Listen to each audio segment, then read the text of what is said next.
देशामध्ये सर्वाधिक शेतकरी आत्महत्या महाराष्ट्रामध्ये होत आहेत। कर्नाटक राज्य दुसऱ्या क्रमांकावर आहे।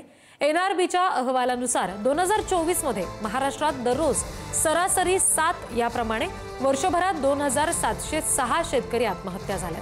यामध्ये मराठवाडा आणि विदर्भातील शेतकरी आत्महत्येची स्थिती अत्यंत चिंताजनक आहे। बीड, अकोला, वर्धा, छत्रपती संभाजीनगर, अमरावती विभागातील शेतकरी कर्जाच्या वसुलीसाठी होणाऱ्या जाचाला कंटाळून आत्महत्या करतायत। हे प्रमाण 2025 मध्ये सुद्धा कायम आहे। गेल्या 8 महिन्यात 1183 शेतकऱ्यांनी आत्महत्या केलेल्या आहेत। तथापि आता कोकणात सुद्धा शेतकरी आत्महत्या करतायत। भारतात होणाऱ्या शेतकरी आत्महत्यांपैकी 60% आत्महत्या महाराष्ट्र आणि कर्नाटक या दोन राज्यातल्या आहेत। देशभरातील 38% आत्महत्या या महाराष्ट्रातल्या आहेत। आणखी तपशील देतील प्रतिनिधी छगन जाधव। छगन, रिद्धी, नक्कीच जर बघितलं तर एनआरबीची जी आकडेवारी आलेली आहे त्याच्यामध्ये देशात राज्यामध्ये सर्वाधिक आत्महत्या शेतकऱ्यांच्या होताना पाहायला मिळतात। आणि या राज्यामध्ये जर बघितलं तर प्रामुख्याने मराठवाडा असेल आणि विदर्भ या दोन विभागांमध्ये सर्वाधिक शेतकऱ्यांच्या आत्महत्या आहेत।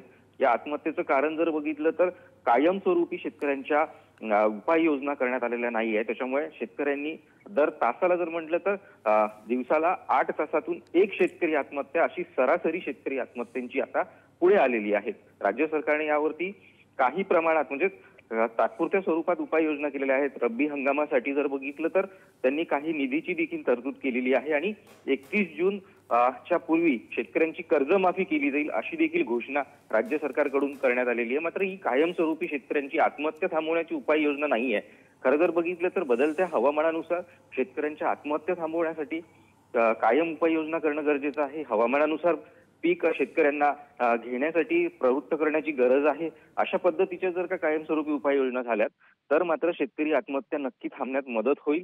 मात्र राज्य सरकार आता याकडे कशा पद्धतीने घेते, कारण सातत्याने 2004 पासून जर बघितलं तर शेतकरी आत्महत्या सातत्याने होत आहेत आणि यावरती कुठेही अजूनही कुठल्याही सरकारने कायमस्वरूपी उपाययोजना केलेल्या नाहीये आणि त्यामुळे शेतकरी आत्महत्या सातत्याने हा आकडा वाढताना आपल्याला पाहायला मिळतोय।